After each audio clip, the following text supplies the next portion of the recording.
Nuestro invitado de hoy es Nahuel Sotelo. Nahuel es autor y político argentino católico. Es el autor del libro Cartas de los 70, un libro que devela algunos de los hechos históricos, políticos, sociales que marcaron esa época en Argentina y que han sido poco puestos a la luz. Y actualmente es candidato a diputado provincial por Buenos Aires. Sin más que agregar, te dejamos con el episodio. El podcast católico en donde no encontrarás el típico contenido de evangelización. Aquí, Horacio Torres y yo, Hernando de María, tenemos conversaciones sin filtro con los testigos del Evangelio que están definiendo el rumbo de la iglesia. Laicos, sacerdotes y religiosos que se salieron de su zona de confort para hacer lo que Jesús les pedía. Esto es Testigos. Nahuel, muchísimas gracias por aceptarnos la invitación desde Argentina. Eres el segundo invitado argentino que tenemos por aquí. Muchísimas gracias por aceptarnos y por estar hoy aquí, la verdad. Por favor, un honor, muchísimas gracias por la invitación y bueno, qué presión que hayan sido pocos los argentinos que han pasado por acá, pero bueno, muchas gracias. Quien estuvo por aquí pues fue Lupe Batallán. Lupe Batallán estuvo Sí, ya sí, por sí, aquí. lo he escuchado. Entonces, pues no, pues muchísimas gracias de verdad por el tiempo, Nahuel. Y aquí entramos directo. Vamos. Por ahí vi que estás metido en temas políticos. Digo, empezaste como militante, pero estás metido en temas políticos desde los 15 años. O sea, desde los 15 años, desde muy joven. Yo creo que una edad a la que a casi nadie o a muy pocos les llama la atención la política, ¿no? Todos andamos por otros lados muy distintos. Y después para los 25 años, o sea, ya habías publicado, bueno, ya habías escrito el libro de Cartas de los 70 y ya estabas pues más que metido en los temas de política. Ahora, eres católico, pero eres católico practicante. Y los católicos, la neta, la verdad es que somos bastante apáticos y miedosos, incluso miedosos con el tema de la política. O sea, tú, Nahuel, ¿en qué momento te das cuenta y decides que la política es el camino que quieres seguir? Uy, qué pregunta, porque la verdad es que yo cuando me involucré en política a los 15 años, si bien venía de una concepción católica, de mi familia, tenía una familia católica, iba a un colegio católico, pero la realidad es que no era católico. Yo ahí en ese momento encontraba en la política la única manera de cambiar un poquito la sociedad, cambiar un poquito, mejorar un poquito el país, pero realmente creo que no había entendido verdaderamente de lo importante que es la política. Después, yo soy una persona que necesito que todo me entre por la razón antes que por la fe. Siempre necesito la razón y de hecho era por eso mismo que yo no practicaba, no era creyente siquiera hasta el momento de mi conversión verdadera en la política, pero fue cuando empecé a leer a Santo Tomás de Aquino, por ejemplo, que él en uno de sus escritos dice que la política es la ciencia más importante que existe, incluso muchas veces es más importante que incluso que la metafísica, porque él argumenta que cuando un ciudadano hace algo bien, o da una limosna, o ayuda a una persona que lo necesita, ayuda solamente a una persona. Pero cuando un político realiza una acción de bien, esa acción es para un bien común, para un bien mayor, y lo practica sobre todo una sociedad. Entonces, empecé viendo el tema de la razón y me di cuenta de que en realidad, hoy te lo digo desde la concepción católica, la política es justamente la síntesis del amor a Dios. Antes, cuando yo hacía política, lo hacía quizás porque me gustaba, porque podía ayudar, pero en definitivas cuentas era una política sin amor. Cuando uno entiende la importancia que lleva la política, que la misma catequesis nos dice que nos tenemos que involucrar, cuando uno entiende eso, entiende que uno hace política no para el que piensa como vos, no para el que te va a aplaudir, no para el que te va a decir gracias, sino también entendés que la política se hace para esa persona que incluso con la cual quizás no tenés pensamientos iguales, quizás después te puede llegar a insultar, porque la política, el ámbito de la política es bien jodido estar adentro, y vos entendés que estás haciendo política para esas personas que por ahí no te quieren incluso, porque muchas veces uno se pregunta, ¿vale la pena todo esto por gente que después ni te da las gracias, ni te aplaude, ni absolutamente nada? Y ahí es donde se mete el concepto quizás más trascendental, que es hacer política y tratar de mejorar la sociedad para incluso aquel que no te quiere. Y, y eso creo que es principalmente un acto de amor, un acto de servicio, donde creo que realmente hace falta más gente religiosa, más católicos, más practicantes que realmente se involucren en la política. Yo sé que durante años a la política se le ha tildado de las peores cosas, pero la realidad también es que es porque la hemos dejado. Sí. Simplemente no nos involucramos y dejamos que la gente mala se involucre en la política, por así decirlo. Entonces, después nos quejamos, pero siempre desde afuera. Sí. Nahuel, me diste muchísimas líneas por dónde podernos ir para la plática, pero me voy a regresar porque algo que me llama mucho la atención es que empezaste en la política con un sentido muy humano, ¿no? Sin tener ningún tipo de sentimientos religiosos ni nada por el estilo. Eso quiere decir que tienes tu encuentro, vamos a decirlo así, tu conversión, ya estando bien encaminado en el tema de la política.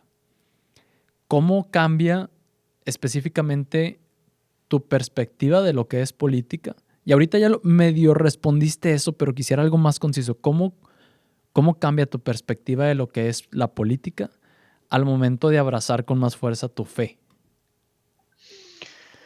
Bueno, yo creo que es donde uno cuando hace política más que nada de lo humano, el humano es imperfecto y cuando lo haces desde lo humano quizás lo haces en beneficio más de tu ideología, más que un beneficio más allá que trascienda. Es decir, a mí no me importa si sos de izquierda o de derecha, si yo puedo hacer algo, un bien, porque la política es eso, es el acto del servicio al otro, no me importa cómo pienses. Ahí es donde se mete la parte que quizás más religiosa, que es donde yo entendí que la otra persona, por más que piense distinto, no es un enemigo, que eso es lo que tiene hoy la política. Como está tan alejada de algo trascendental, fíjate vos que son siempre batallas entre uno y otro. Antes íbamos a un debate o el debate nace en general y nace para poner dos posturas y cada uno hace una defensa de una postura, pero se llega a un punto en común. Eso era lo fructífero de los debates. Hoy en día en las redes sociales, con el tema de la política, que ya se han olvidado de que atrás de las ideas están las personas, se juntan dos personas de ideologías opuestas y lo único que hacen es atacarse unos entre otros. Entonces nunca se llega a un punto en común y es ahí donde está la diferencia. Uno cuando lo hace, quizás, por lo menos yo, cuando he cambiado desde el ámbito religioso, entendí que el que piensa distinto a mí no es un enemigo, es simplemente una persona que ve de distinta forma las cosas. Y de hecho, por ahí a mí me critican porque yo tengo amigos que incluso militan en partidos de izquierda o totalmente opuestos a lo que quizás pienso yo, pero cuando tenemos una charla, nos acercamos a los puntos en común y cada uno se lleva, yo aprendo del otro. Y eso me lo da quizás esa visión católica, el hecho de que la otra persona siempre tiene algo para enseñarme. No importa qué es lo que piensa, pero siempre tiene algo para enseñarme, o por lo menos yo puedo llegar a entender, escuchándolo, de por qué piensa así. Entonces creo que esa es la mayor diferencia que yo he notado. Simplemente entender que atrás de una idea siempre está una persona. Ya. Me siento identificado y no sé si a ti te pasó, pero yo empecé a vivir mi fe, ahorita tengo 30 años, empecé a vivir mi fe cuando tenía 19, 20 años. Y cuando empiezo a meterme en los temas de fe, tiempo después también empiezo como a querer saber un poquito de política, ¿no? A ver qué está sucediendo en el mundo. Sentí una responsabilidad, ¿no? De decir, a ver, ¿qué puedo hacer? Y me pasó que de cierta forma me dejé influenciar por un pensamiento, vamos a decir, muy absolutista, de pensar que por ser conservador, por tener estos ideales cristianos, tenía que estar cargadísimo, vamos a decirlo tal cual, a la derecha. Y entonces, no voy a decir me radicalicé, pero sí empecé a comprar ideas sin siquiera analizarlas, sin desmenuzarlas, ¿sabes? Veo que asientes con la cabeza y creo que me da a entender que sabes a qué me refiero. ¿Te Sí. pasó lo mismo? ¿Viviste lo mismo? Y si sí viviste lo mismo, ¿cómo ha sido ese proceso de transformación en donde porque a todo eso se llega autocuestionándose, o sea, analizando, leyendo, autocuestionándose, haciéndose preguntas, haciendo introspección? ¿Cómo fue ese proceso para ti y qué significó? Porque si viviste un proceso en donde sí caíste en ese sesgo, quiere decir que llegó un punto en donde te rodeaste de gente que tenía ese tipo de ideales, ¿no? Y en el ambiente político, cuando empiezas a moldear tus ideales, siento yo que es un ambiente muy susceptible a ese tipo de cambios y que incluso los pueden tomar como una especie de traición. Entonces quisiera profundizar en eso, cómo lo viviste desde, sin meter nombres, sin nada, simplemente cómo lo viviste tú de manera personal y cómo fue todo ese proceso.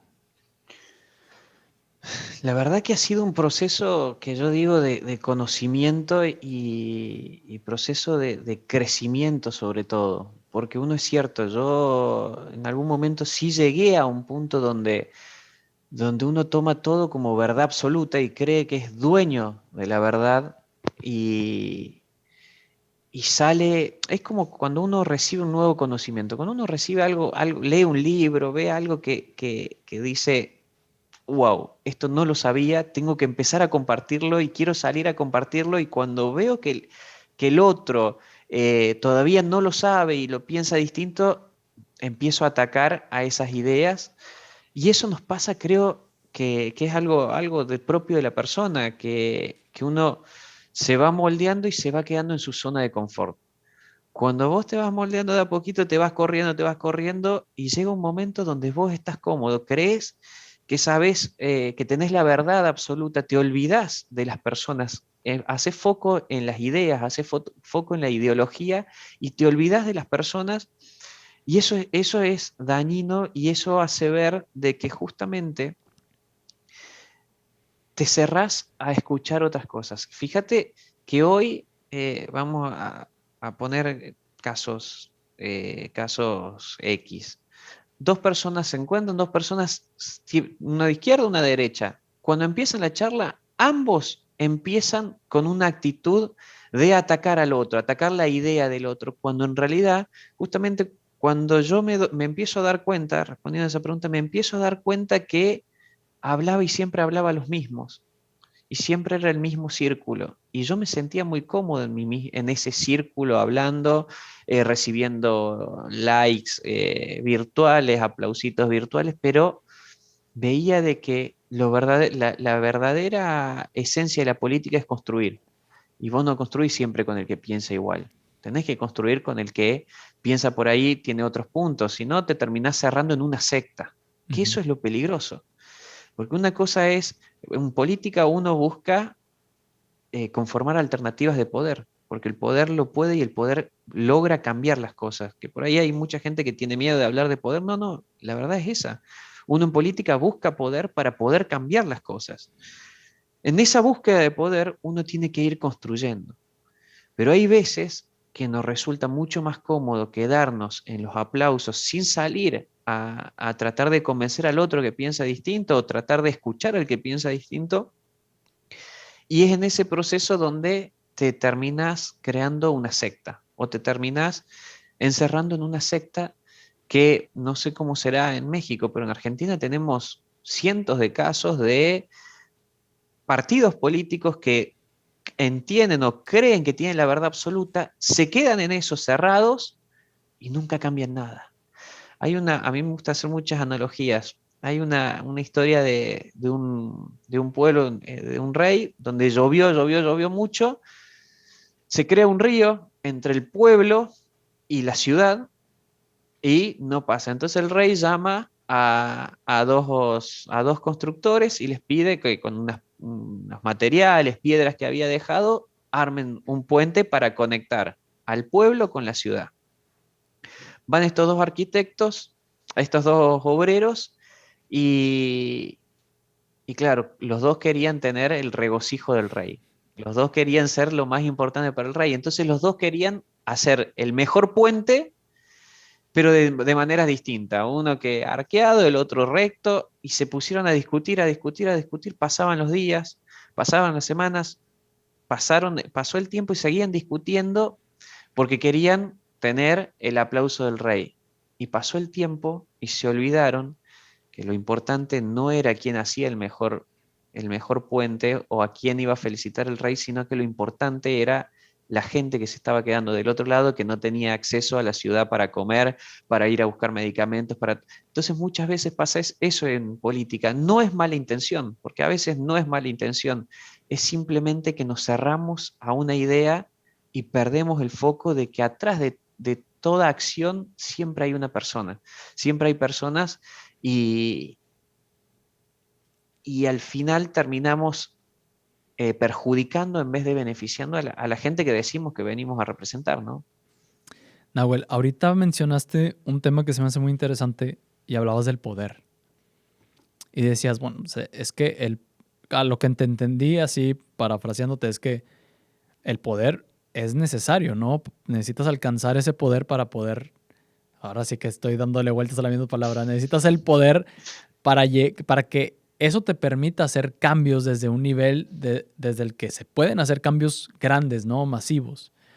Pero también es cierto y se sabe que el poder tiene un gran potencial para corromper al hombre, ¿no? También me voy a adelantar a un punto que quería tocar, pero por ahí te escuché decir alguna vez que te gustaría ser presidente de Argentina. O sea, no sé si todavía tengas ese sueño, pero cuando lo dijiste, estás soñando top. ¿Sigues teniendo ese sueño? Sí, por supuesto. Perfecto. Mi pregunta es, ¿qué piensas respecto a eso del poder? ¿Y qué piensas hacer o cómo piensas manejar el tema para evitar que eso llegue en algún momento a corromperte? Porque pues estamos hablando de un ambiente en donde se ha visto muchas veces políticos que empiezan con muchísimas buenas intenciones, que empiezan con estos ánimos de cambiar el mundo, de querer hacer algo realmente de bien y terminan desviándose completamente, se terminan corrompiendo por el mismo poder, por los bienes económicos y demás. ¿Cómo percibe eso Nahuel y cómo piensa pues mantenerse firme? Bueno, qué pregunta. Yo creo, a ver, que justamente ahí hay algo muy importante que es, en mi concepción, el tema religioso. Yo creo que, a ver, yo sé que en algún momento voy a ser juzgado, no en este plano siquiera, sino en un plano trascendental voy a ser juzgado. Entonces, sé que yo voy a tener que rendir cuentas de todo lo que haga, pero para no llevarlo solamente al plano de alguien que hace política siendo católico, los políticos no nacen de un repollo, que es lo que mucha gente parece olvidar. Los políticos nacen de la sociedad en la que vivimos. Puede ser el día de mañana el presidente, puede ser el vecino que tuviste a los 5 años, puede ser tu compañero de colegio que tuviste a los 12, 13 años en el colegio primario, secundario, preparatoria, lo que sea. Los políticos vienen de la sociedad. Y yo siempre digo de que uno, a ver, en la política sobre todo se habla mucho de honestidad, de la boca para afuera, porque uno realmente es honesto cuando tiene la posibilidad de no serlo y decide serlo. Recién ahí, cuando vos probaste y te probaste a vos mismo de que realmente podés ser honesto, recién ahí estás capacitado para hablar. Y fíjate que es común que en la sociedad siempre se le ataque a la clase política el robo, la corrupción. Ahora, vuelvo a lo mismo. Los políticos no nacen de un repollo, es de una sociedad. Entonces, uno se pregunta, aquella persona que le pidió, no sé, 50 pesos a su madre para ir a comprar una gaseosa y cuando llegó al kiosco se dio cuenta que salían 40 pesos y le quedaban 10 y se los guardó en vez de decirle, "Che, mami, salió 50, se guardó 10 pesos. La persona que fue a una estación de servicio, cargó combustible, salían 2.000, entregó 3.000 y le dieron, no sé, 1.500 de vuelto. Y él no dijo, mira, tengo acá, me diste mal el vuelto, te lo devuelvo. Esos pequeños actos son los que van haciendo a una persona. Y, y en cuanto a la corrupción, en cuanto al robo, en cuanto a las cosas malas, cada uno lo hace a medida que está a su alcance. Entonces voy a decir algo bastante polémico que muchas veces me han criticado, pero es tan corrupto la persona que se queda con 500 pesos de un vuelto que no le correspondía, creo que le dicen vuelto también en México, ¿no? Una La devolución feria, de... le decimos la Ah, feria. ok. Ajá. Es tan corrupta la persona que se queda con 500 pesos que no le correspondía como el político que se roba millones, porque cada uno roba lo que está a su alcance. El político roba lo que tiene a su alcance. La persona también está robando, un individuo también está robando cuando no hace un acto de honestidad. Entonces, muchas veces tendemos a confundir de qué es cierto que en el mundo de la política las tentaciones se multiplican por 10. Pero yo creo realmente de que una persona que es íntegra, que tiene una formación sobre todo espiritual, una formación basada en valores, en principios, no le cambia cuando no es nada a cuando lo puede llegar a ser todo. Y creo que ahí está la diferencia. No es el político o la política o el poder, es la persona, es cómo nos vamos formando como persona a medida que vamos avanzando en el camino del cual queremos llegar. Estos valores de los que hablas, o más bien, vamos a decir, esta integridad de la que hablas, ¿es algo que que se te ha ido formando a través de la profundización en la fe o es algo que viene desde tu casa, en tu caso? No, yo creo que el tema de honestidad y esas cosas siempre ha venido desde mi caso. Una vez, era chiquito, tenía 6 años. Nosotros en ese 6 años tenía, sí. Estábamos de viaje y no habíamos salido de viaje con mucho dinero. Y me acuerdo que fui a una estación de servicio y veía todos colores, todo, qué sé yo, y saqué un chocolate, pero yo sacándolo para ir a comer como que estaba todo bien. Cuando me vio mi mamá, me dijo, vas, lo devolves, te parás al frente de todos, decís que lo sacaste sin el permiso, me hizo pedir disculpas casi públicamente y yo me acuerdo, imagínate, tenía 6 años y todavía me acuerdo, 6, 5 años, me acuerdo la vergüenza que había pasado. Entonces creo que a veces también, a veces no, creo que la familia en donde uno pasa mayor tiempo y se va formando es sumamente importante. Lo que no quita que uno después pueda irse formando en esos principios, en esos valores a medida que alcanza la vida, a medida que va pasando la vida. Puede venir de familia como puede ser una formación después. El perdón siempre lo tenemos que tener. Puede haber habido una persona que obró mal, que se equivocó, que realmente tiene se lamenta de lo que ha pasado y después ha cambiado. De hecho, yo tengo un amigo el cual se equivocó, de más chico se equivocó y hoy lo ves y es un ejemplo para cualquiera. Oye, Nahuel, y este tema de tu familia, ¿qué es de todo lo que has vivido con tu familia? ¿Qué crees que es lo más fuerte que te han dejado y que te va a servir ahora para toda tu vida y tu carrera política? Y te hago la pregunta porque se me hizo muy interesante que te escuché decir que hubo un tiempo en donde a tu familia le iba muy bien, ¿no? Le iba muy bien, estabas en un colegio. todas las cosas parecían ir bien. Llega por ahí la crisis del 2008, si no mal recuerdo. Las cosas empiezan a ir mal, no nada más para ti, para muchísima gente a nivel global. Ahora sí, no solamente ni en Argentina ni en México, sino a nivel global. Y cambió tu estilo de vida. Tienes que cambiar de escuela, cambias de cosas y demás. Y me imagino que fueron tiempos difíciles. A lo mejor para ti, no sé exactamente cuántos años tendrías, pero seguramente eras más que un niño. Pero sobre todo para tus padres o para tu mamá, que es a la que la mencionas mucho, ¿no? Yo, que ya tengo la oportunidad de ser papá, pienso en algún momento así y siento que en esos momentos de más turbulencia, de más oscuridad, es donde sale más la verdadera parte de ser de uno, de quién es uno, de qué está hecho, de qué está construido.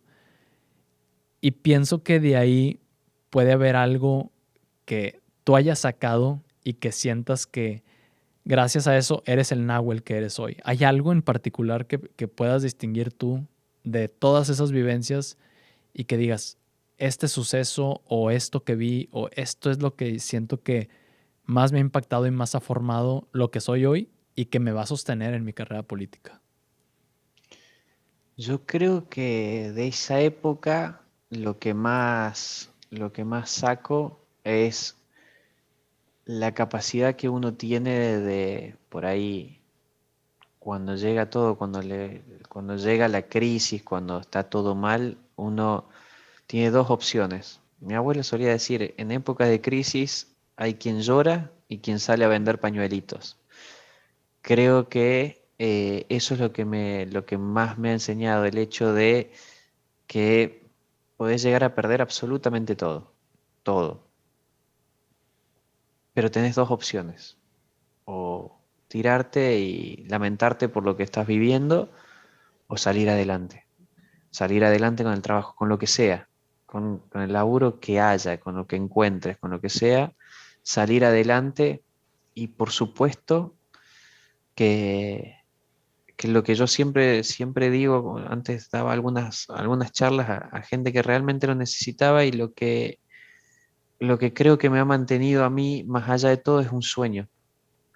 Yo siempre les digo a los jóvenes que por ahí, justamente en la sociedad en la cual estamos viviendo hoy, no tiene un sueño, es que busquen un sueño. Porque, Hernando, yo había veces que me levantaba sin saber por qué estaba vivo y sin tener ganas de vivir y no entendiendo por qué me pasaba eso a mí. Pero yo tenía un objetivo claro ya en ese momento, que es el que mencionaste anteriormente, que era el de ser presidente, y sabía que por más utópico y por más ilógico que sonara eso, yo sabía dónde estaba mi objetivo. Era el motor de arranque de todos los días. Cuando creía que ya no podía más, ese era mi motor de arranque. Y era decir, ok, voy a eso. Y eso es lo que muchas veces en la sociedad se ha perdido. Hoy en día se habla de progreso, de progreso. ¿Progreso a dónde? Porque si no tenemos un punto al cual ir, ¿dónde está ese progreso? ¿Qué es lo que se le llama progreso? Entonces las personas tienen que, creo yo, que lo mejor que pueden hacer es tener un sueño. Y después de haber vivido todo lo que viví, no habría explicación alguna que alguien como yo haya llegado donde está sin Dios. Es imposible. Realmente las probabilidades son 0,01%. Muchas gracias por compartir eso, Nahuel. ¿Hay algo que alguna vez te haya hecho tambalear y querer como dejar el camino de la política? Porque, pues digo, y tú lo mencionas varias veces, ¿no? La vieja política. O sea, vemos las cosas, vemos cómo se ha distorsionado lo que es la política. Yo creo que muchas veces lo que vemos hoy en día ya ni siquiera es política. Es mucha gente corriendo tras intereses propios, otras intereses de pequeños grupos de personas o de alguna familia en específico, lo que sea.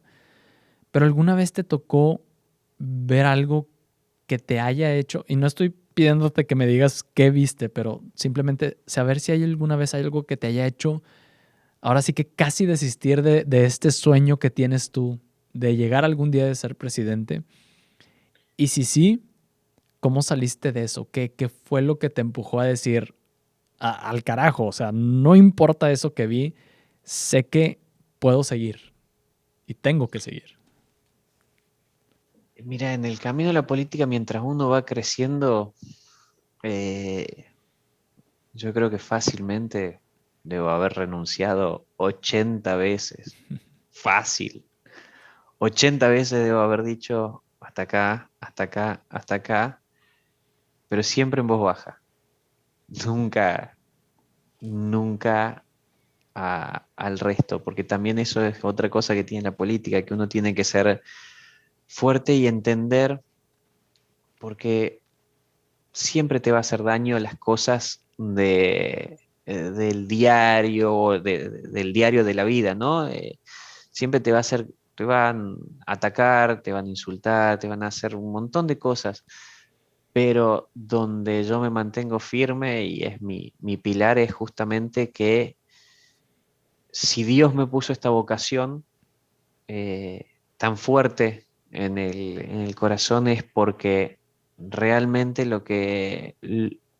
el objetivo de todo esto es hacer algo trascendental, algo que trascienda, que sea más grande que uno mismo. Y eso es lo que a cada noche cuando me acuesto y agradezco, es lo que me mantiene firme. El hecho de saber que estoy haciendo algo por alguien que quizás ni siquiera conozca, pero que estoy haciendo algo que trasciende y esa es la vocación que Dios puso en mi corazón y tengo la suerte de tenerla tan clara, tener esa vocación tan clara, porque hay veces que conozco amigos que están buscando siempre qué es lo que le quiere decir Dios, qué es lo que quiere decir Dios, y a mí no tengo dudas de que me puso en este camino y además la importancia de que la gente religiosa se involucre, porque fíjate vos, Hernando, que si no hay Dios, no hay límite. Y eso es lo más peligroso de la política. Cuando se elimina a Dios de la política, no existe un límite. Ya no hay un bien o un mal. El límite pasa a ser la persona, lo que decide un colectivo de personas que por lo general incluso. Y ahí un poco a la pregunta anterior, hay gente que cree que Hitler, Stalin, Mao, eran personas que tenían una maldad adentro como ningún otro, y en realidad no, en realidad eran personas comunes con las ideas equivocadas, y te diría que hasta casi cualquier persona con esas ideas llega al poder y haría exactamente lo mismo. Por eso es que la historia se va repitiendo, no es que pasaron un dictador y ya no hay más. No, siempre hay y siempre está ese peligro. Entonces, creo que la importancia es, lo que me mantiene es justamente saber de que hay algo, tengo un objetivo en esto, que es trascendental. Que es trascendental. Me recordaste a Santa Teresita del Niño Jesús, que decía ella que Dios no pone deseos o sueños irrealizables en el corazón del hombre. Si Dios lo pone, es porque Dios se va a encargar de que algo suceda. Entonces ya te veremos, Nahuel. Esperamos que cuando llegues a la presidencia nos des otra vez espacio aquí en Testigos Podcast. Que sea en persona, acá en Argentina o en México. Nosotros vamos sin problema alguno. Oye, Nahuel, regresando al tema de la vieja política, me llamó mucho la atención. Ya lo había pensado en algún momento, pero escucharte decirlo me hizo retomarlo. Decías que un problema de la política actual es que pues está ya, acá en México decimos muy amañada, ¿no? Ya muy enviciada en los mismos círculos, dando vueltas lo mismo y lo mismo y lo mismo, ¿no? Esta vieja política. Y que por lo general estos partidos políticos que están ahorita, al menos por ejemplo acá en México, partidos políticos de mucha tradición, muy tradicionales, tú empiezas una carrera política con la mejor de las intenciones con unos ideales propios, con ideas propias, con propuestas propias, pero entras al partido político, empiezas a escalar, empiezas a subir y se van muriendo tus ideas, o más bien las van matando en pos de que sigas progresando, ¿no? Mi pregunta es, ¿qué hace Nahuel diferente? ¿O cómo defiendes tus ideales, tus posturas y qué piensas seguir haciendo para que eso no te suceda a ti?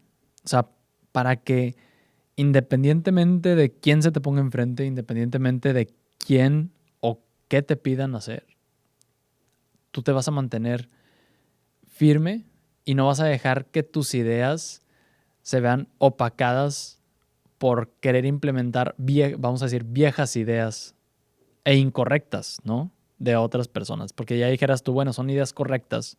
Pues bueno, las adoptas tal vez, ¿no? Pero de estas ideas incorrectas, ¿cómo manejas ese tema, Nahuel? Bueno, y ahí está una gran diferencia en el hecho de que yo cuando era chico sí fui parte de los partidos tradicionales de acá de Argentina. Cuando fui creciendo y me fui dando cuenta de que vos arrancás acá, para ir subiendo, vos arrancás con buenas ideas. Para ir subiendo en los partidos tradicionales tenés que ir diciendo sí, sí, sí, sí, sí. Cuando dijiste que no a algo, automáticamente te separan, siempre y cuando no seas hijo de, sobrino de o contacto de. Vamos a suponer que es una persona nueva que ingresa, porque la política también se ha transformado casi en una pyme familiar en algunos casos. Son todos conocidos, amigos, sobrinos de. Entonces vas ingresando, vas escalando posiciones en el partido diciendo sí, sí, sí. Cuando dijiste que no, automáticamente te echan. Si seguís diciendo que sí, probablemente llegues, pero ya no con tus ideas. Y eso es lo que yo nunca negocié. Nunca me metí en un partido político tradicional, salvo al principio hasta que entendí eso. eh, y, y yo estoy donde yo me puedo expresar. Si no, no tiene sentido. No tiene sentido el hecho de decir de que uno tiene un objetivo trascendental si después llegas a un lugar y te dicen, no puedes decir tal cosa. En todos los lugares donde yo he estado, me he sentido representado, siempre. Y también creo que yo soy mi propia representación, ¿no? Más allá de todo, por ejemplo, yo ahora estoy en el espacio de José Luis Espert en Provincia de Buenos Aires. Y la verdad que la primera reunión que tuve con él, pero la primera reunión, porque yo naturalmente era de otro espacio en el cual fui a charlar y me encontré con un espacio que no estaba haciendo política, sino que estaba haciendo una secta. Y así fueron los resultados, eso demostró. Me fui a juntar con José Luis Espert, persona a la cual yo no había votado, eh, y de hecho no se me había pasado por la cabeza votarlo en las elecciones anteriores. Me senté con él y mi primera charla con él fue, mira, José Luis, no te voté en las PASO, no te voté en las generales, creo que no te votaría, me parece soberbio, no me caes bien, pero sin embargo vengo a trabajar en algo más grande, que es la unidad, en este caso en Argentina, la unidad de liberales y conservadores.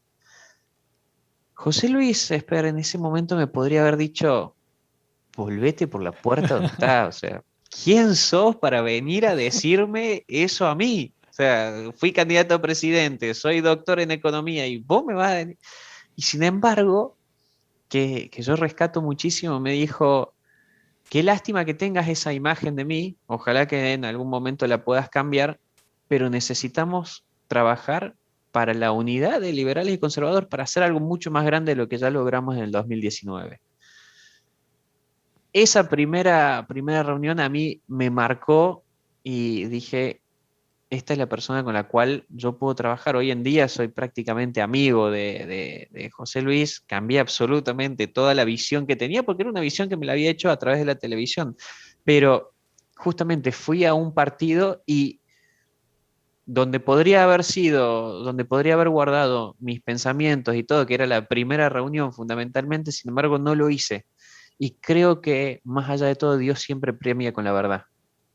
Entonces no sirve de nada ir escondiendo si después no vas a poder hacer el cambio que alguna vez soñaste. Creo que eso es fundamental. Ahorita mencionabas de esto de la unidad y te he visto mucho hacer énfasis en eso, en tweets, en algunas otras entrevistas de las más recientes, donde mencionas mucho esto de buscar, bueno, ya lo mencionaste al inicio del episodio, ¿no? De buscar la unidad. Y ahorita es algo de lo que menos se ve, ¿no? Es algo de lo que menos se ve. Se ve una política muy polarizada, incluso polarizada dentro de la misma gente que tiene ciertas afinidades similares. Es más, estamos tan polarizados que dentro de la misma iglesia nos estamos polarizando. O sea, es algo que dices, no puede ser, ¿no? O sea, no puede ser. Y definitivamente no creo que sea como que el camino que se tenga que seguir, ¿no? ¿Cuál sería el camino o cómo podemos evitar esa polarización? Uno, como desde la política, y dos, como sociedad. O sea, cómo podemos evitar la polarización en esos dos campos? Yo creo que prácticamente llegan a casi lo mismo. Eh, Nosotros naturalmente cuando tenemos dos posturas contrarias, siempre nos ponemos a disposición de la pelea, nunca del diálogo. Siempre es defender mi idea, ir contra tu idea, matarla. Y en realidad, cuando uno va con esa predisposición, a uno cuando lo atacan naturalmente lo que tiende a hacer es defenderse. En el diálogo es exactamente lo mismo. Vos te juntás, charlas con otra persona y si vos atacás, automáticamente vos lo que haces es habilitar las defensas de la otra persona, ideológicas o no. Entonces, automáticamente, todo lo que vos digas, si tu charla empezó a través de un ataque a la idea del contrario, todo lo que digas, como va a estar la defensa, va a chocar, no vas a tener ningún impacto y ningún fruto dentro de la otra persona porque simplemente te va a negar. Mark Twain en uno de sus libros dice que es más fácil engañar a una persona que convencerla de que ha sido engañada. Entonces, cuando uno va y lo primero que hace es atacar a la idea contraria, lo más seguro es que automáticamente se convierta en una discusión de sordos, donde uno dice una cosa, el otro mm, agarra las palabritas que haya dicho para responderle de la otra y así sucesivamente y nunca se llega. Entonces creo que lo que le hace falta a la política, le hace falta a la sociedad es un poquito más de humanidad. Es, me siento con vos, te escucho y te hago cuestionarte. De última te pregunto, te digo, ¿y por qué esto? ¿Y por qué? Porque uno para defender sus ideas siempre tiene que pasar sus por qué. ¿Por qué tal, tal, tal, tal? Y llegar a un argumento sólido. Entonces, quizás es simplemente sacarse esa idea de que no todo es un partido de fútbol, no todo es Boca River o San Lorenzo, como se dice acá, Tigres es Rayados. simplemente, o Tigres Rayados. Eh, no es todo un partido de fútbol. La, en la sociedad, en la vida cotidiana tenemos grises y no es ser tibio tener grises. Todo lo contrario, es tratar de buscar lo bueno de lo negro, lo bueno de lo blanco y tratar de llegar a una sociedad donde reine la paz, donde tengamos... Hoy, hoy siempre buscamos, fíjate vos, qué son los videos con más vistas en cuanto a tendencias políticas, donde se pelean. Ujú. Y no es donde alguno llega a, a una idea superadora, no, es donde están dos personas que piensan totalmente opuesto discutiendo y el que entró con la idea de esta persona sale de ese video con la misma idea y el que entró con la idea de esta persona sale de ese video con esa... Entonces, justamente es tratar de recordar de que no es un enemigo el que está al frente, es simplemente una persona que piensa distinto y que vivió cosas distintas. Muchas veces esos foros o esos debates se han convertido como una especie, no sé si lo veas así, pero como de unas nuevas coliseos romanos, ¿no? Totalmente, Pero de ideas. Oye, Nahuel, totalmente. si yo fuera, vamos a decir que yo soy un joven de 28 años, tengo mis grupos de amigos o incluso en la universidad o en el trabajo, de gente con ideas muy contrarias a las mías, pero yo de verdad quiero entablar diálogo. O sea, yo de verdad quiero hacer un intercambio, ayudarles. Una, ayudarme a quitarme sesgos. Dos, ayudarles a quitarse sesgos. Y tres, pues a encontrar esos puntos en común. Si yo te dijera, Nahuel, necesito 3 consejos prácticos, dime 3 cosas prácticas que pueda hacer al momento de ir a sentarme a hablar con alguien, ¿qué le pudieras decir? Ujú. Yo creo que lo primero que uno tiene que hacer es tener compasión con la otra persona. Yo, a ver, he cambiado, mis amigos, no todos pensaban como yo. Es más, todavía no piensan todos como yo, tenemos diferencias, pero a través de charlas, de una cerveza de por medio, de una gaseosa de por medio, es sentarse y escuchar. Creo que lo principal es escuchar al otro, pienso de tal forma, ¿por qué? Por tal y tal motivo. Pero eso, ¿te parece que es correcto o puede ser que esto también sea correcto? Yo, por ejemplo, pienso de esta forma, ¿por qué estaría mal? Y es tratar de llegar, no es que la gente piensa de que uno agarra a una persona que piensa totalmente contrario, después de una charla esa persona va a cambiar 100%. No, no, no tiene que ser así. Generalmente los procesos son paso por paso, por paso, por paso. Entonces, sentarse, escuchar, tratar de entender por qué piensa así, sacar lo mejor de eso, dar la opinión contraria y tratar de irse haciendo cuestionamientos mutuamente. Y lo otro principalmente, y esto ya es para las personas que son creyentes, que muchas veces queremos dar testimonio, es eso, es dar testimonio, es ser coherente con lo que uno dice, con lo que uno hace. No hay mejor prueba que esa. No sé, vamos a sacar la parte religiosa, vamos a poner a alguien que defiende la vida, que es pro vida 100%, que está en contra del aborto. Y lo peor que podrías hacer es actuar en contra y ir y abortar. Ahí se cae absolutamente todo tu argumento. Personas que están en contra de la legalización de las drogas o de la droga, lo peor que podrías hacer es aparecer fumando o consumiendo droga. Entonces, es simplemente también otra parte que se da, que más allá de lo argumentativo, es dar testimonio y ser coherente en lo que uno hace con lo que uno dice. Buenísimo. Oye, ya nos vamos acercando casi al final de esta primera parte y no quiero dejarte ir sin tocar este punto. Sigue siendo una persona muy joven, Nahuel. Sigue siendo una persona muy joven y tu voz cada vez va cobrando más relevancia. O sea, simplemente cuando me metí a Google y googleé tu nombre, Google, ¿quién es Nahuel Soto? ¡Pum! Videos, videos, info, mucha información. Quiere decir que tu voz ha ido cobrando relevancia. O sea, tú mismo ahorita tras micrófonos, antes de empezar a grabar, decías que sí has estado teniendo entrevistas, pero ya no en medios digitales, sino ya también en medios de radio, de televisión, a nivel global, digo, a nivel local, no sé si también nacional, pero tu voz ya está empezando a ser cada vez más escuchada, ¿no? Y sigue siendo una persona muy joven. ¿Cuál es la clave para que la voz de un joven sea escuchada y más en ambientes en los que muchas veces se cree que los más grandes son los que más saben o los que tienen mejores ideas o mejores propuestas? O sea, ¿cómo haces que tu voz sea relevante en ese tipo de ambientes? Mira, porque es una pelea constante, es una pelea constante.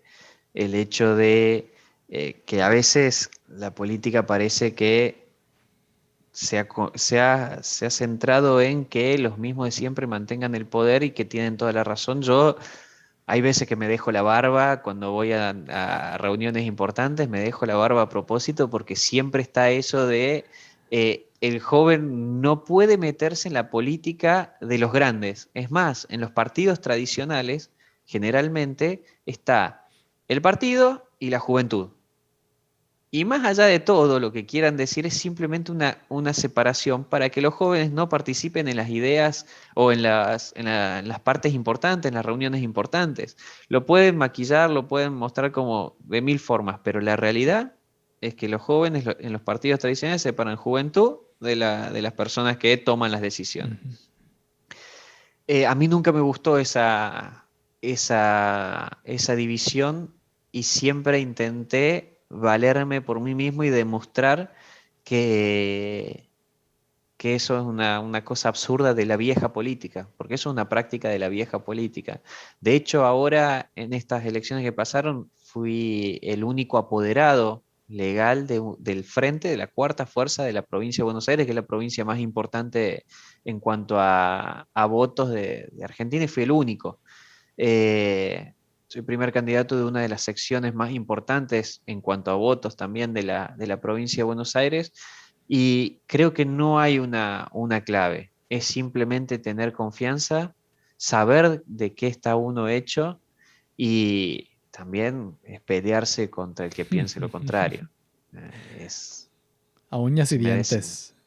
si Digo, me descartas, sí, sí, sí, sí, claro. claramente. Si me descartas mi opinión por mi edad, realmente el que no está capacitado es esa persona, no yo. Y he tenido muchas peleas duras, duras con eso. Y todos los días. Y uno tiene que a veces recurrir a segundas opciones, como dejarse la barba, como nunca decir tu edad, Pero no eh, desistes, pero no hay que que es lo desistir. importante. Nahuel, ¿tienes algún modelo de político? Háblese de alguien dentro del ámbito católico, algún santo, que no sea Santo Tomás Moro, porque luego los políticos luego se van con Santo Tomás Moro. Bueno, si lo tienes es válido que lo digas, pero a lo mejor algún otro por ahí desconocido o incluso no sé si yéndote hacia atrás en la vieja política romana, griega.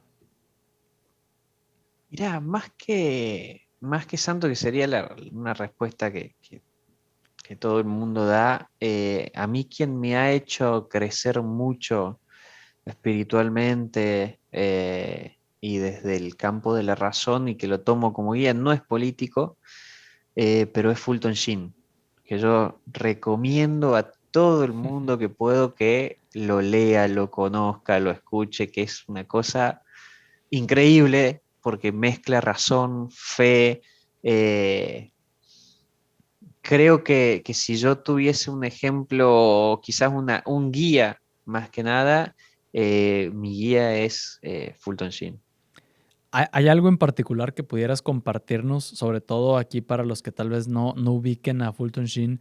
¿Alguna cita, algo que haya dicho que tengas así muy grabado y que ahorita sea como una especie de norte que guíe tu carrera política? Uy, en este momento, bueno, Fulton hace una descripción asombrosa de la revolución, de que en estos momentos, en la sociedad actual, los revolucionarios muchas veces son gente que está aburrida, gente que no tiene un sentido, que no tiene un objetivo en su vida, y hace una analogía fantástica que es como el padre que le da una escopeta a su niño, un aire comprimido, y le da a su hijo una escopeta. Y le marca un blanco, una lata, un círculo, pero le marca un blanco. Entonces el niño se pone a practicar, y la diversión del niño es darle ese blanco, porque tenía un objetivo. Ahora, cuando ese padre le da una escopeta, pero no le da un objetivo, lo más probable es que lo que se vea apetecible para ese niño sean las ventanas del colegio, ir a la escuela, o quizás algo mucho peor. Entonces, hace una descripción asombrosa de cómo hoy en día las revoluciones y lo peligroso de estas personas revolucionarias, o que se creen que son revolucionarias, es que no tienen causa. Entonces pasan a ser revolucionarios sin causa, y a la vez, al no tener un objetivo, se encuentran aburridos, se encuentran vacíos internamente, y es por eso que hay que entenderlos, no atacarlos. Hay que entender y tratar de si uno tiene la posibilidad de cambiar desde lo humano. Eh, Así entre otras Sí, cosas, pero Fulton es fantástico, me imagino. fantástico. ¿Hay algún escrito en particular que pudieras recomendarle a lo mejor aquí a los que nos están escuchando? Sí, hay un libro de Fulton que es como un resumen de sus mejores libros, que se llama El Pizarrón, La Pizarra del Ángel. La La pizarra Pizarra del del ángel. Ángel. Muy bien. Es fantástico. Por ahí para que le echen una escuchada. Última cosa, Nahuel, antes de pasar ya a la parte de las preguntas. ¿Qué estamos haciendo mal como católicos en cuanto al tema de la política o qué no estamos haciendo y que dices, si hay que dar un primer paso, este es el primer paso que hay que dar? Hoy voy a hacer una defensa de la política. La política muchas veces es marcada como sinónimo de corrupción, de mentira, de ladrones, de todo lo malo. Generalmente la política es tratada así. Y hay una frase de Platón, ya que me preguntaba sobre frases, hay una frase de Platón que dice, sobre todo de noche es cuando más sentido tiene creer en la luz. Sobre todo de noche es cuando más sentido tiene creer en la luz. Cuando está todo oscuro, cuando justamente es la mentira, la corrupción la que reina en la política, somos los católicos los que tenemos que hacerle caso a Jesús que dijo, vayan y den luz al mundo. Somos los católicos los que tenemos que ponerle luz a las actividades que son nobles pero que están abandonadas por nosotros mismos. Es lo que tenemos que cambiar cuando la política es sinónimo de todo esto malo. Nosotros tenemos que tratar de que sea en un tiempo sinónimo de algo bueno, de gente capacitada, de gente con valores, con principios, con fe. Entonces, el primer paso creo que es involucrarse, sin lugar a dudas, involucrarse lo más que se pueda y darle luz a una actividad que está totalmente en la oscuridad. Tenemos que dar testimonio de lo que nos pide Dios y no alejarnos, no alejarnos porque cada vez que una persona buena se aleja de la política es como un marcador de fútbol. Anota la gente de siempre, la gente mala. Entonces, si todos los que decimos que somos buenos nos alejamos de la política y no nos podemos quejar de que después la política sea manejada por gente mala. Entonces, todo católico que tenga una vocación o que tenga un interés genuino por acercarse a la política, creo que tiene que hacerlo. Y yo sé que hay mucha gente que dice, no, no te acerques, no, porque la política te corrompe. Bueno, justamente hay que demostrar de que no. Perfecto. Pues vamos a pasar, Nahuel, a la parte de las preguntas. Te digo, tengo aquí las tarjetitas. No puedes sacarla. Esperemos que en un futuro existan hologramas que puedan hacer a distancia. No dudo que vaya a haber. Pero bueno, voy a sacar una por ti. Te la leo. Y de ahí nos arrancamos con el resto de preguntas que traemos. ¿Te late? Bueno, Perfecto. Aquí voy a sacar una. Te la leo y de ahí nos agarramos. Si pudieras pedirle hoy un milagro a Jesús, ¿qué milagro le pedirías?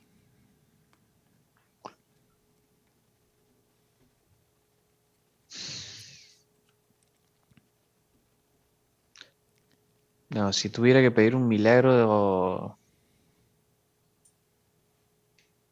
suena muy trillado, pero creo que es parte de los mayores males que hoy en día hay en la sociedad y le pediría paz, paz en el mundo, sin lugar a dudas. ¿Cuál es el mejor consejo de vida que te hayan dado? Creo que la frase de mi abuela, que ya la dije, en época de crisis hay quien llora y quien sale a vender pañuelitos. Esa es una muy buena frase. Espero que se me quede grabada. ¿Cuál es el peor consejo espiritual que te hayan dado? Así, un consejo que te dieron en algún momento y a lo mejor como no estabas tan adentrado, te lo creíste y tiempo después dijiste, ¿por qué le hice caso a esta persona? No, me han dado consejos los cuales considero que fueron los que me separaron en su principio de la iglesia, que fue cuando no había una respuesta, es un misterio. Mm. Eso me separó muchísimo, porque después de más grande encontré las respuestas. ¿Hay algo en la iglesia que te gustaría poder cambiar si tuvieras el poder de hacerlo?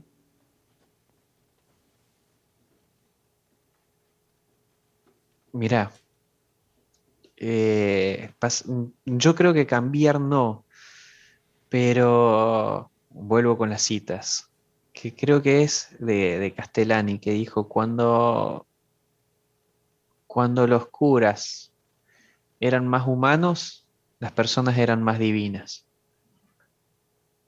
Creo que eso se me ha quedado porque justamente acá en Argentina hay un sector de la iglesia que está eh, muy alejado de lo que está sucediendo en la sociedad y que es una crítica que hago, una crítica constructiva, no todo, no todos, para nada, pero creo que muchas veces los sacerdotes o las autoridades de la iglesia se tienen que acordar de ser más humanos.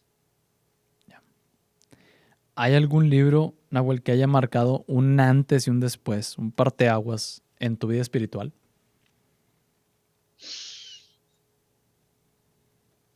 Sí, sí. Eh, Ay, no recuerdo el nombre. Yo soy malísimo con los nombres de libros y de personas. Malísimo. Pero era un libro donde era toda una descripción de por qué Dios no existía.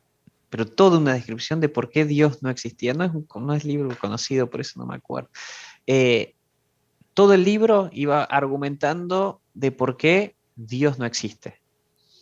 Pero al final del libro, en las conclusiones, termina diciendo, a pesar de que se ha probado en esta obra, qué sé yo, que Dios no existe, punto, y para finalizar pone, vive como si Dios existiera. Eso fue para Wow. mí me voló la cabeza y sí ha hecho un cambio muy, muy, muy importante a partir de ahí. Luego, si te acuerdas del nombre, ahí nos lo compartes y lo ponemos en la descripción del episodio. ¿Hay alguna película, serie o documental, no importa que no sea católica, que no sea religiosa ni nada, pero que haya marcado así algo fuerte en ti que digas, todos deberían de ver esta serie, esta película, este documental, todos, o sea, nadie debería perdérselo? Mira, yo vi con mucho gusto, me encantó la serie The Chosen, que me la recomendó Clara Cuevas y es buenísima la serie, buenísima. Y después, no es algo que me ha marcado, pero bueno, esa serie recomiendo mucho ver la película de San Pablo, está en Netflix. Es buenísima, es buenísima, sobre todo si hay alguien que anda con alguna crisis de fe o algo particular, la recomiendo muchísimo. Y la tercera, que es simplemente, no la recomiendo, pero sí, si uno la ve con mirada crítica para analizar y cuestionar un montón de cosas, recomiendo ver la serie Lucifer, que está en Netflix, Ujú. que le he recomendado, muchas veces me dicen, no, es muy fuerte. No, no, pero más allá de lo que se ve superficialmente, eh, para analizarla es fantástica. Ujú. La voy a tomar en cuenta. Yo no la he visto, la voy a tomar en cuenta. Nahuel, ¿cuál es la lección más memorable que te hayan dejado tus padres? El hecho de no darse por vencido. Eh, Eso para mí ha sido algo que me marca en la vida, porque en la actividad que hago es muy normal que pasen cosas malas, que te ataquen y que hay veces que vos decís, no doy más, no doy más, no doy más. Eh, y después yo me acuerdo de mi familia y digo, ¿cómo que no doy más? Por lo que he pasado, esta. la volvemos a pasar. Así que creo que la perseverancia, sin lugar a dudas. Perfecto, Nahuel. Pues vamos a la última pregunta. Muchísimas gracias por darte el tiempo de estar aquí en este espacio. Muchísimas gracias por todo lo que nos compartiste. Y pues no sé si tienes algo por ahí que nos quieras compartir que viene para Nahuel. Cuéntanos así rápido de estas próximas elecciones, de en dónde te encontramos en redes sociales, cómo podemos por ahí seguirte. Yo ahora estoy como candidato a diputado en la provincia de Buenos Aires, diputado provincial. Tengo mis redes, que es NSoteroLar en Twitter, en Instagram y en Facebook creo que es Nahuel Sotelo, y en YouTube tengo un canal. Pero si me permitís, Hernando, sí me gustaría dejar un mensaje de por qué es tan importante que los católicos y que Dios esté en la política, porque es algo que no he dicho y sí creo que es importante, si me permitís. Claro, no, adelante. Ahora es tuyo este espacio. Eh, Nosotros vivimos en una sociedad donde los católicos siempre nos atacan y nos tratan de ridiculizar y nos tratan de apartar, justamente de todo ámbito donde podamos tener alguna incidencia, nos tratan de sacar. Y actualmente en la sociedad justamente se ha iniciado una guerra contra Dios, y la única forma de matar a Dios en la sociedad es divinizando al humano. Eso que yo te decía anteriormente de que si no hay Dios no hay límite, es justamente eso.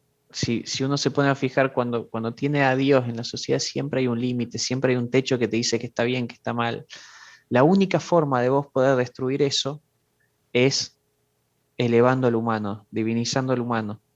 Cuando lo divinizaste, lo pusiste en el mismo peldaño que a Dios, por ende lo eliminaste. Y el problema es que cuando divinizás un humano, divinizaste un conjunto de humanos, por ende estás haciendo al Estado todopoderoso.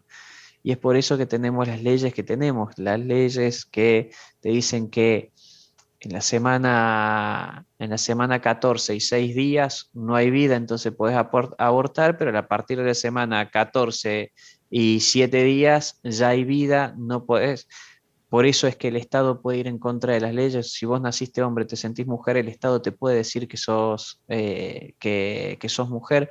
Entonces, la importancia de que los católicos nos involucremos en política es teniendo en claro qué es lo que hay que defender y que no hay que tener miedo, porque nos van a ridiculizar, nos van a decir de absolutamente todo, pero tenemos que mantenernos fiel a nuestras creencias y dar testimonio de ello, y saber que el único límite para que se cometan atrocidades es justamente que Dios esté presente en nuestra sociedad. Muchas gracias por el mensaje, Nahuel. Y pues ahora sí vamos a la pregunta final y te la voy a adecuar un poquito a como siempre la hago normalmente. Nahuel, si en este momento, por alguna razón, fueras a perder la memoria, vamos a decir que Jesús te dice, Nahuel, te voy a borrar. Qué preguntas complicadas que Te voy a haces. borrar, te voy a borrar la memoria de todos tus recuerdos, de todo lo que has aprendido, de todo. Pero voy a dejarte el sueño de querer ser presidente de Argentina. Necesito que tú me digas cuáles son esos 3 aprendizajes que necesitas que te guarde, que son los que te van a ayudar a llegar a la presidencia. ¿Cuáles serían esos 3 aprendizajes que le pedirías a Jesús conservar? Uno es mi conversión. Mi conversión fue gracias a la Virgen. Gracias, mediante la Virgen, un encuentro con ella. Eso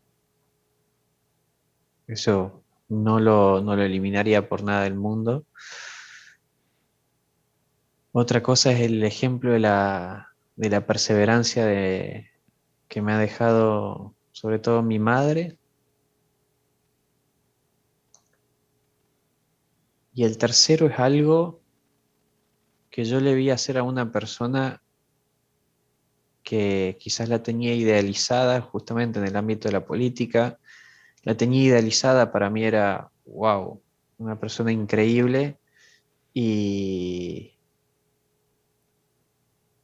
y yo renuncié a mi trabajo después de verla cometer un acto de, no sé si era corrupción, porque no llegaba a ser tanto, pero que para mí era una persona que la tenía de ejemplo y cuando hizo eso, yo renuncié a mi trabajo, tuve que volver, se me acumularon deudas, tuve que salir a vender café a una facultad de psicología con un puestito ambulante y creo que eso, porque también hay que tener, considero, hay que tener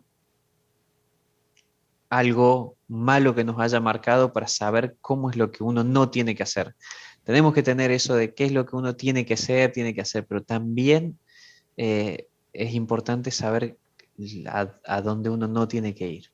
Y a mí esa enseñanza fue una de las que más me dolió, porque de tener idealizada una persona y ver que hacía eso, eh, de hecho, fue una de las veces cuando dije, no sigo acá, no puedo hacer política. Pero entendí de que justamente era una persona, no era la política en general, y eso me ha marcado mucho. Sé hasta dónde es lo aceptable y hasta dónde no. Pues hasta aquí llegamos en el episodio del día de hoy. Muchas gracias por haber llegado hasta aquí, por habernos acompañado. Te pedimos que incluyas a Nahuel dentro de tus oraciones por esta próxima campaña y te recordamos que si todavía no nos sigues en nuestras redes sociales, nos puedes encontrar como @testigospodcast. Y si quieres recibir más contenido que te ayude a seguir creciendo en tu vida espiritual, en tu vida personal y en tu vida profesional, testigos.mx/correo. Y ahí te vas a suscribir a nuestro newsletter, en donde mes tras mes te vamos a compartir contenido adicional a este podcast que te va a ayudar a seguir creciendo y a llevar tus proyectos al siguiente nivel. Nos vemos la próxima semana.